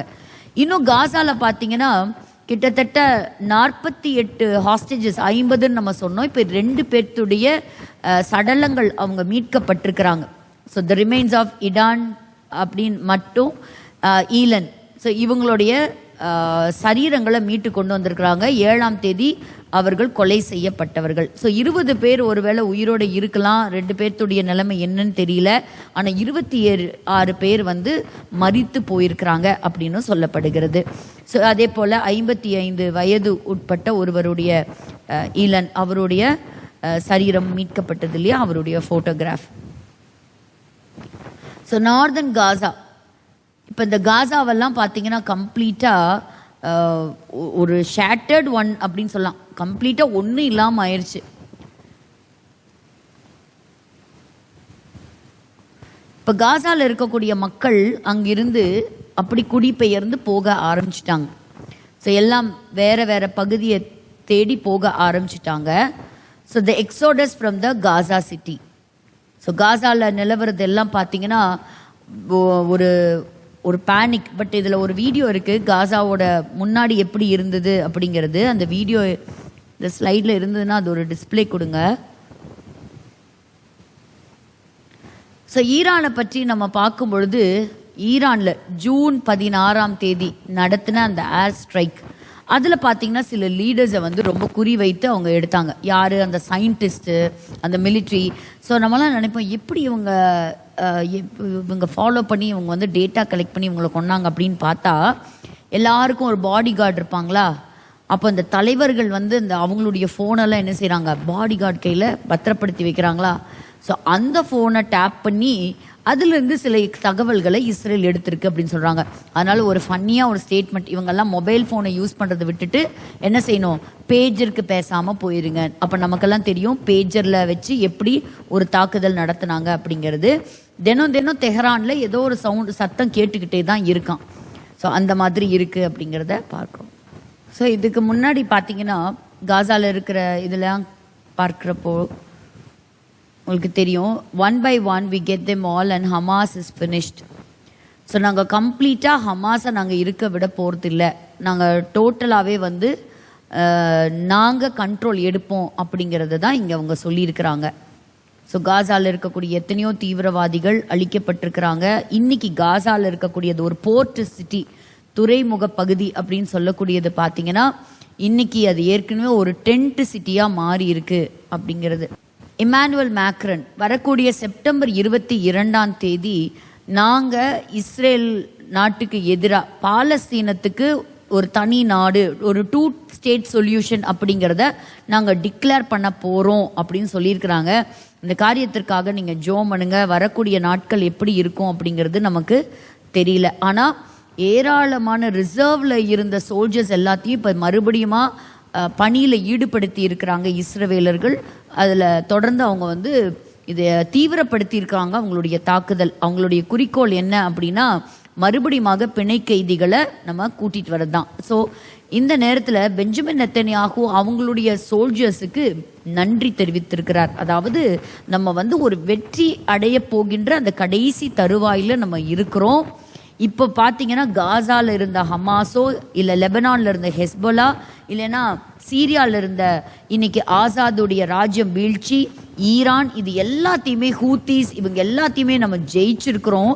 நம்ம எதை தொடங்கணுமோ அதை நம்ம முடிக்கணும் அப்படிங்கிறத ரொம்ப அழகாகவே சொல்லியிருக்கிறாரு. பாருங்க, இந்த காசா சிட்டியை பாருங்க, 2 வருஷத்துக்கு முன்னாடி எப்படி இருந்திருக்குன்னு பாருங்க. ஆனால் இன்னைக்கு எப்படி இருக்குங்கிறத பாருங்க. இன்னொரு தடவை பாருங்க. ஸோ எப்படி இருந்த ஒரு தேசம் இஸ்ரேலை அழிக்க போய் இன்னைக்கு இவங்க இந்த சிட்டி இன்னைக்கு ஒன்றும் இல்லாமல் ஆயிடுச்சு அப்படிங்கிறத நம்ம பார்க்குறோம்.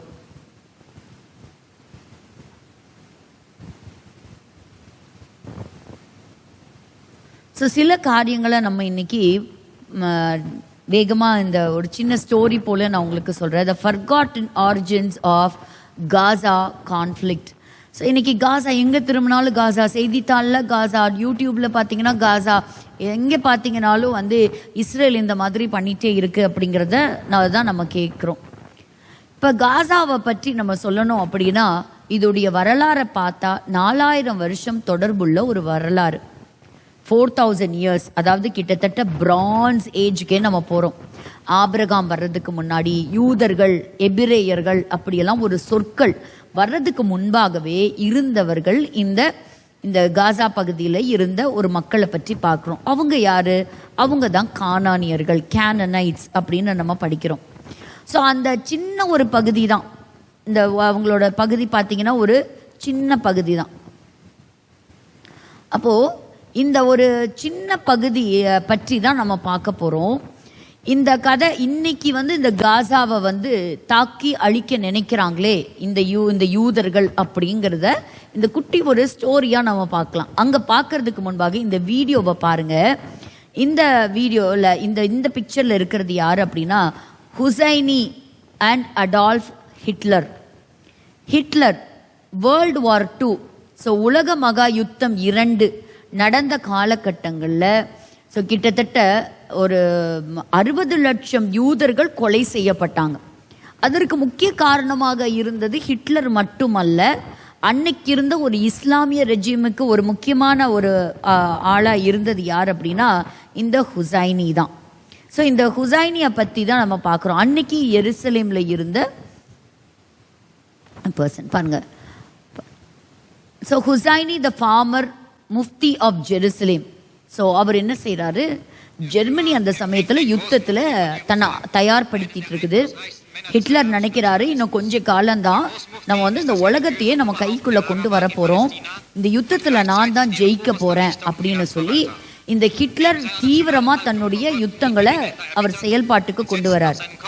அந்த சமயத்தில் இந்த வலது பக்கத்தில் நீங்கள் பார்க்கறது ஹிட்லர். இவர் தான் அத்தனை லட்சம் யூதர்களை கொலை செய்தவர். கான்சன்ட்ரேஷன் கேம்ப்ஸு, கேஸ் சேம்பர்ஸ் இப்படியெல்லாம் வடிவமைத்து பிரத்யேகமாக யூதர்களை கொலை செய்யணும்னே இருந்தவர். அப்போ ஹுசைனி என்ன பண்ணுறாரு, ஒரு நாள் அவருடைய ஊரில் இருந்து ஜெர்மனியில் இருக்கக்கூடிய ஹிட்லரை பார்த்து வாழ்த்து சொல்லிட்டு, இந்த மாதிரி உங்களுடைய பயணத்தில் நீங்கள் எடுத்திருக்கிற இந்த மிஷனில் உங்களுக்கு ஒரு மிகப்பெரிய வெற்றி கிடைக்கணும்னு நான் வாழ்த்துறேன் அப்படியெல்லாம் சொல்லிட்டு பேசிட்டு, அப்போது அவர் அந்த இடத்துல சொன்னார், இன்னைக்கு யூதர்கள் கிட்ட ஒரு நாடு இருக்கு இல்லையா, இன்னைக்கு இந்த நாடெல்லாம் கிடைக்கிறதுக்கு முன்பாக இந்த யுத்தம் 2 அப்போ நடந்த சமயத்தில், அப்போ தான் 1917 என்னாச்சுன்னா இந்த பால்ஃபோர் டிக்ளரேஷன் அப்படின்னு சொல்லிட்டு இந்த பிரிட்டிஷ் மேண்டேட் யூதர்களுக்கு ஒரு தனி நாடு, அராபியர்களுக்கு ஒரு தனி நாடு அப்படின்னு சொல்லி அறிவிப்பு கொடுத்துட்றாங்க. இது அதுக்கப்புறம் நடக்குது. இன்னும் நாடு கிடைக்கல, ஆனால் பேப்பரில் தான் இருக்குது. அந்த சமயத்தில் தான் இவர் அவங்கள வந்து பார்க்கும் பொழுது சொன்னார், எங்களுக்கு அப்படிப்பட்ட யூதர்கள் வந்து அராபியர்கள் மட்டுமே இருக்கக்கூடிய இந்த மத்திய கிழக்கு பகுதியில் எங்களுக்கு இப்படிப்பட்ட யூதர்கள் வேண்டாம், அப்படி ஒரு தேசம் உருவாக வேண்டாம், எங்களுக்கு இந்த மக்கள் வேண்டாம் அப்படின்னு.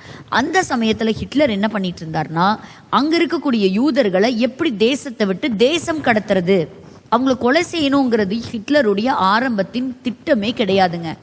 எப்படியாவது யூதர்களை நாட்டை விட்டு வெளியேற்றணும் அப்படிங்கிறதுக்கு தான் முயற்சி எடுத்தாங்க. அப்போ தான் அவர் போய் சொன்னார், நீ கொஞ்சம் நிறுத்து, இத்தனை யூதர்களை நீ எங்கே போய் நாடு கடத்துவ, எந்த நாட்டுக்கு நீ அனுப்புவ, அதெல்லாம் செய்ய முடியாது, இத்தனை மக்களையும் நீ கொன்று போட்டுரு அப்படின்னு. அன்னைக்கு எத்தனை பேர்த்துக்கு கொடுத்தாங்க தெரியுமா? கிட்டத்தட்ட 11 மில்லியன் பீப்புள், 11 மில்லியன் ஜூஸை கொலை செய்கிறது தான் இவங்க 2 பேர்த்துடைய திட்டமே. 11 மில்லியன் ஜூஸ். இது ஒரு சாதாரண விஷயமா யோசிச்சு பாருங்க. ஆனால் அதை எக்ஸிக்யூட் பண்ணுறதுக்கே ஆரம்பித்தாங்க. அதை எக்ஸிக்யூட் பண்ணுறது மட்டும் இல்லைங்க, அடுத்து ஒரு பிக்சர் பார்த்தீங்கன்னா அதில் ஹிட்லர் சொல்லக்கூடிய ஒரு வார்த்தை பாருங்க, I will continue the struggle until the complete destruction of Jewish communist European empire. இதை நான் தொடர்ந்து செய்வேன், கம்ப்ளீட்டாக யூதர்கள் அப்படிங்கிறவங்கள இருக்கவே கூடாது. அதனால தான் நம்ம அமலேக்க ஆவியை பற்றி நம்ம படிக்கிறோம். ஸோ அப்படிப்பட்ட ஒரு தீர்மானம் எடுக்கக்கூடிய வீடியோவே நம்ம இன்னைக்கு பார்க்குறோன்னா பாருங்கள். இது பாருங்கள், the grand mufti and the Nazis. இப்போ நாசிசம் உடைய தலைவர் ஹிட்லரை சந்திக்க வந்தவர் தான் இந்த முஃப்தி. ஸோ அவர் அங்கே இருக்கும் பொழுது தன்னுடைய சில இஸ்லாமியர்களையும் அந்த இடத்துக்குள்ள சிலரை அனுப்பி கொடுத்தார்.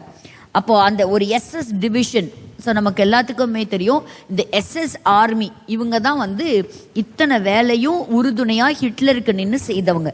அப்போ என்ன பண்ணார்னா சில இஸ்லாமியர்கள், அவங்கள போஸ்னியன் அப்படின்னு சொல்லக்கூடிய இஸ்லாமியர்களும் இந்த SS ட்ரூப்பில் சேர்த்துருக்கிறார். அந்த சல்யூட்டை பாருங்க, அந்த சல்யூட்டை நீங்கள் பார்த்தீங்கனாலே நாசி சல்யூட்டுன்னு சொல்லுவாங்க.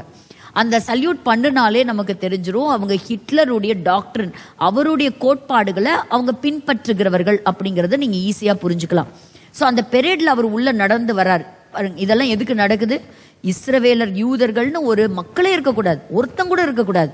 இதுதான் இவங்களுடைய திட்டம். ஸோ அப்படி அந்த அளவுக்கு அவங்க இருந்த அந்த நாட்கள். So வாஃபன் SS. ஸோ இந்த டைம்லேயும் என்னோட courtesy to front lines and அவங்களுடைய ஸ்லைட்ஸுக்காக. ஸோ இப்போ இந்த கதையெல்லாம் நம்ம தெரிஞ்சுக்கணும் அப்படின்னு சொன்னால், அப்போ இந்த முன்னாடி இருக்கிற காசா கூடிய ஸ்டோரி நமக்கு தெரியணுமா இல்லையா? அப்போ இந்த அளவுக்கு ஒரு பேரழிவை சந்திச்சு வந்திருக்கிறாங்களே, அப்படி அந்த பாலஸ்தீனத்துக்கு ஒரு நாடு, நாங்கள் தான் அங்கே குடியிருக்கணும், பாலஸ்தீனர்கள் தான் இருக்கணும் அப்படின்னு தான் அவர் வந்து பேசினார். அப்போ யார் தான் இந்த பாலஸ்தீனர்கள்? இன்னைக்கு பாலஸ்டைன்னு நம்ம சொல்றோமே, யார் தான் இவங்க? அப்ப 4000 வருஷத்துக்கு முன்பாக அந்த இடத்துல இருந்தவங்க கானானியர்கள்.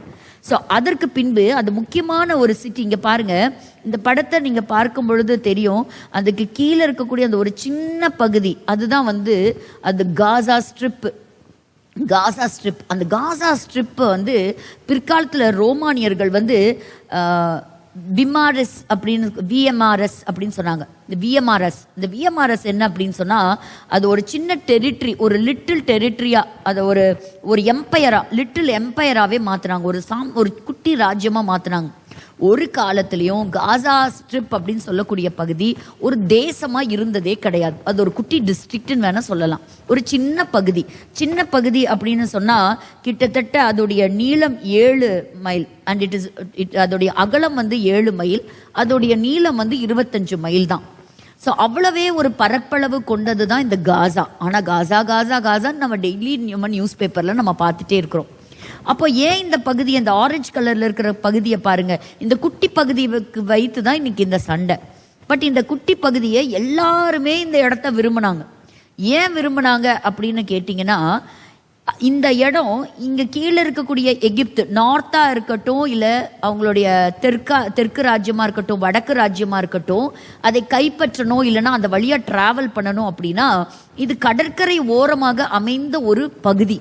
ஸோ அந்த கடல் பகுதி, ஸோ ஈஸியாக என்ன செய்யலாம், அது வழியாக எகிப்தை டச் பண்ணலாம். அதுக்கு மேலே இருக்கக்கூடிய சாம்ராஜ்யங்கள், சீரியாவாக இருக்கட்டும், லெபனானாக இருக்கட்டும், அது எல்லாத்தையுமே ஆக்சஸ் பண்ணலாம். இந்த வலது பக்கம் வரும்பொழுது யூதேயா, சமேரியா, கீழே இருக்கக்கூடிய இஸ்ரேல், இந்த எல்லா பகுதிகளையும் இணைச்சு கொடுக்கக்கூடிய ஒரு முக்கியமான பகுதி தாங்க இந்த காசா ஸ்ட்ரிப் அப்படின்னு நம்ம சொல்லக்கூடிய இந்த ஸ்ட்ரிப். அதனால இது எல்லாருமே இந்த போர் தொடுத்தாங்க.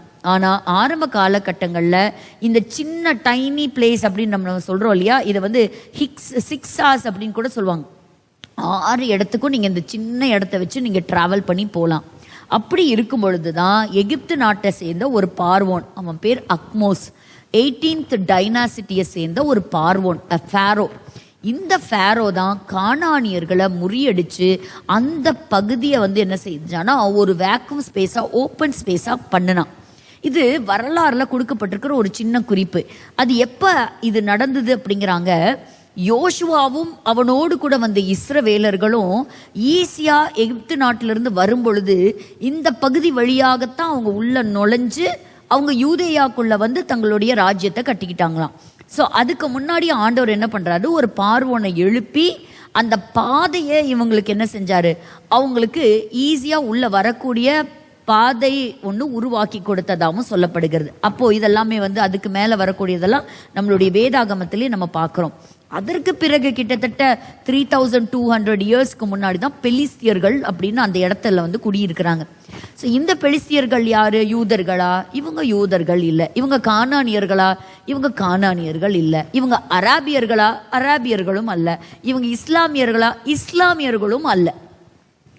இவங்க யாரு? இவங்க ஒரு கிரேக்க மொழி பேசக்கூடியவர்கள். இவங்க அன்னைக்கு இருந்த மெயின்லேண்ட் கிரீஸ், இன்னைக்கு இருக்கக்கூடிய கிரேட்டே அப்படி சொல்லக்கூடிய பகுதிகளில் இருந்து வந்து அந்த இடத்துல குடி வர்றாங்க. அவங்க தான் ரொம்ப காலத்தில் இருந்தாங்க. இவங்க கிட்ட 5 முக்கியமான பகுதிகள் இருந்தது. நம்ம பார்த்துருக்குறோம் இல்லையா, அஸ்தோத் சுற்றி இருக்கக்கூடிய 5 ஹோல்டு அவங்க கிட்ட அந்த பிளேசஸ் இருந்தது. அப்போ இந்த மக்களை பற்றி வேதத்துல இருக்கா? வேதத்துல இருக்கு. இவங்க ஒரு மோசமான மக்கள். உதாரணமா சொல்லணும்னா, சிம்சோ அப்படின்னு சொல்லக்கூடிய ஒரு நியாயாதிபதி, அவன் ஒரு எபிரேயன். ஆனா அவன் போய் விழுந்தது யார்கிட்ட தெரியுமா? ஒரு பெலிஸ்திய ஸ்ரீ ஆகிய தெளிலாள் இடத்துல தான். அதற்கு பிறகு தாவீதை எடுத்துக்கோங்க. தாவீது ஒரு எபிரேயன். ஆனா அவன் ஒரு வீழ்ச்சி அடைய பண்ணினது யாரு? கோலியாத். கோலியாத் யாரு? ஒரு பெலிஸ்தன். இவங்க ஒரு ஜெயண்ட் பீப்புள் அப்படின்னு கூட அவங்க சொல்றாங்க. ஸோ இவங்க யார் கூடயும் சம்மந்தப்பட்டவங்க கிடையாது. பட் இவங்க அந்த காலத்துல இருந்தாங்க. பட் இவங்களை யாரு தோற்கடித்தது? இவங்களை தோற்கடித்து கம்ப்ளீட்டா டிஸ்ட்ராய் பண்ணது யாருன்னா அசீரியர்கள் தான் பண்ணாங்க. அசீரியர்களுக்கு அப்புறம் பாபிலோனியர்கள், அப்படியே ராஜ்யம் டக்கு டக்கு டக்கு டக்குன்னு மாறிட்டே வருது. மேதியர்கள், பெர்ஷியர்கள், இப்படி பலருடைய கைகளுக்கு அந்த இடம் ஆச்சு.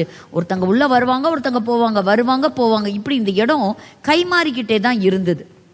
ஸோ இந்த இடத்துல அதுக்கப்புறம் நம்ம பார்க்கும் பொழுது கிட்டத்தட்ட 2100 வருஷங்களுக்கு முன்பாக அந்த இடம் யூதேயாவுடைய கண்ட்ரோலில் தான், பராமரிப்பின் கீழே தான் இருந்தது. அந்த சமயத்தில் மக்காபியர்கள், மேக்கபீஸ், அப்போ ஹனுகாஃபேம், அவங்களுடைய அந்த ஆளுமைக்கு கீழே தான் இது செயல்பட்டு வந்தது. இந்த சின்ன காசா ஸ்ட்ரிப் யாருடைய கைகள்ங்க? மக்காபியர்கள் அப்படின்னு பார்க்குறோம். அப்போ யார் இந்த அரபியர்கள்? இவங்க 7வது செஞ்சுரியில தான் உள்ளே வராங்க. எப்போ? இயேசு கிறிஸ்துவினுடைய சிலுவை மரணத்துக்கு பிறகு. அதாவது கிட்டத்தட்ட பார்த்தீங்கன்னா அவங்க 2700 இயர்ஸா அராபியர்கள்னு யாருமே இல்லை. அப்போ இவங்க என்ன ஒரு ஆட்சிக்கு கீழே வராங்க? இஸ்லாமியர்கள். அப்படிதான் இவங்க உள்ள வராங்க. அதற்கப்புறம் ஒரு பெரிய இஸ்லாமிய சாம்ராஜ்யமே உருவாகுது. இது எல்லாமே ஒரு 600வது வருஷத்துல இருந்து தான், 600 AD தான் ஆரம்பிக்குது. ஸோ இவங்கள தொடர்ந்து வரக்கூடியவங்க தான் அந்த சமயத்தில் குருசேடர்ஸ் அப்படின்னு சொல்லி அவங்க நம்ம எல்லாருக்கும் தெரியும். அதுக்குள்ள கிறிஸ்தவம் எல்லா பக்கம் பரவி வந்துருச்சு. ஸோ அங்கே சிலுவை போர் வீரர்கள் அங்கேயும் இங்கேயுமா அவங்க என்ன செஞ்சாங்க? அவங்க இந்த இடத்துல இருந்த இஸ்லாமியர்களை இவங்க கைப்பற்றி அவங்க சாம்ராஜ்யத்தை அவங்க ஏற்படுத்தினாங்க. அதற்கு பிறகு மம்லுக்ஸ் அப்படின்னு சொல்லக்கூடியவங்க அவங்க வந்தாங்க. அவங்க எகிப்தை கைப்பற்றினாங்க. அவங்க அந்த இடத்த அவங்களுடைய கண்ட்ரோலில் வச்சுருந்தாங்க கிட்டத்தட்ட 300 வருஷம். அந்த காலகட்டங்களில் பார்த்தீங்கன்னா ஒரு பக்கம் கிறிஸ்தவர்கள் இருந்தாங்க, ஒரு பக்கம் யூதர்கள் இருந்தாங்க. ஆனால் எல்லா காலகட்டங்களையும் இந்த காசாக்குள்ளாரையும் சரி, யூதேயா, சமாரியா, மற்ற பகுதிகளில் யூதர்கள் இருந்துட்டே தான் இருந்தாங்க. அதில் எந்த விதமான ஒரு கருத்து வேறுபாடும் கிடையவே கிடையாது. ஸோ இப்படி தான் இவங்களுடைய காலங்கள் இருந்தது. இந்த மம்லுக்கியர்களுடைய காலகட்டங்களில் பார்த்தீங்கன்னா இந்த யூதர்களையும் கிறிஸ்தவர்களையும் ஒரு பேர் சொல்லி கூப்பிட்டாங்க. ஜிமி அப்படின்னு சொல்லி கூப்பிட்டாங்க. அதாவது த செகண்ட் கிளாஸ் பீப்புள்னு அர்த்தம். The second class people. Second class பீப்புள்னா என்ன அர்த்தம்? உங்களுக்குன்னு சொல்லி நீங்கள் சொந்தமாக என்ன செய்ய முடியாது, உங்களுக்குன்னு ஒரு தேவாலயம்லாம் கட்டிக்க முடியாது. இருக்கிற தேவாலயத்தை நீங்கள் ரிப்பேர் பண்ணிக்கலாம், நீங்கள் தங்கிக்கலாம், ஆனால் உங்களை கொல்ல மாட்டான், அவ்வளோதான். ஆனால் இருக்கலாம். இந்த அளவுக்கு ஒரு அடிமைத்தனத்திலையும் தாழ்த்தப்பட்ட இடத்துலையும் யூதர்கள் கிறிஸ்தவர்கள் இருந்தாங்க. ஸோ அந்த மம்லுக்ஸுக்கு அப்புறம் பார்த்தீங்கன்னா அதற்கப்புறம் தான் ஆட்டோமன் எம்பையர், அவங்களுடைய துருக்கியிலிருந்து வந்தவர்கள். ஸோ ஒட்டமான் சாம்ராஜ்யம் அது ஒரு 200 வருஷம் இருந்தது. ஸோ இந்த காசா பகுதியை நீங்கள் எடுத்துக்கிட்டிங்கன்னா அந்த இடத்துல ரபிமார்கள் கூட இருந்திருக்காங்க. நாத்தான் அப்படின்னு சொல்லக்கூடிய பேர் பெற்ற ஒரு ரபி இருந்ததுக்கான ஒரு அடையாளம். இத்தனை இடங்களுக்குள்ள சில வியாபாரங்களை செஞ்சுருக்கிறாங்க, சில நல்ல நல்ல வேலைகளில் அமர்த்தப்பட்டிருக்கிறாங்க. அப்படியெல்லாம் இஸ்ரவேலர்கள், யூதர்கள் இருந்தவர்கள் தான், இந்த பகுதிகளில் இருந்தவங்க தான். ஸோ அதுக்கு முன்னாடி வரைக்கும் பாலஸ்டைன் அப்படி சொல்லும் பொழுது அது யூதர்களையும் இஸ்ரேல் நாட்டையும் தான் குறிச்சிக்கிட்டு இருந்தது. ஏன்னா ரோம சாம்ராஜ்யத்தை ஆட்சி செஞ்ச அன்னைக்கு இருந்த மன்னன் அந்த பேர் மாற்றம் செய்தான். ஆனால் த பிரிட்டிஷ் மேண்டேட் அப்படின்னு வந்தது பார்த்தீங்களா, அதுக்கப்புறம் தான் பாலஸ்டைன். அப்புறம் அவங்க ஒரு நேஷ்னாலிட்டியை ஃபாலோ பண்ண ஆரம்பிச்சிட்டாங்க. இவங்களுடைய கருத்துக்களே ரொம்ப வித்தியாசமாக இருந்தது. அப்போ என்ன செஞ்சாங்க?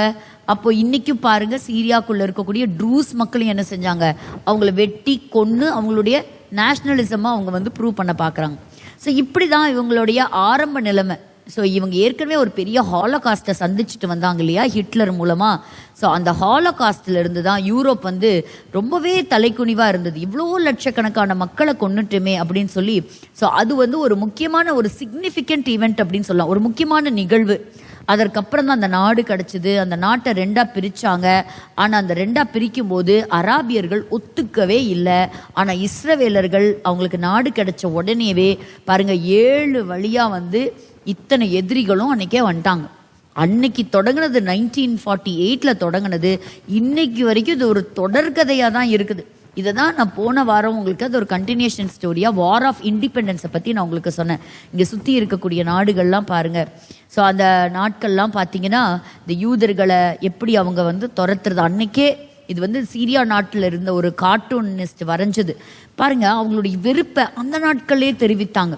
இன்னைக்கு அந்த நாளுக்கு நாள் பெருகிட்டு வரதையே நம்ம பார்க்குறோம். அவங்களுக்கு ஒரு நீல மூக்கு. எல்லா படங்கள்லையும் பார்த்தீங்கன்னா அவங்களுடைய ஆன்டை செமிட்டிசம் வெறுப்பை காண்பிக்கிறதுக்கு யூதர்களுக்கு ஒரு நீளமான ஒரு மூக்கெல்லாம் வரைஞ்சி வச்சிருப்பாங்க.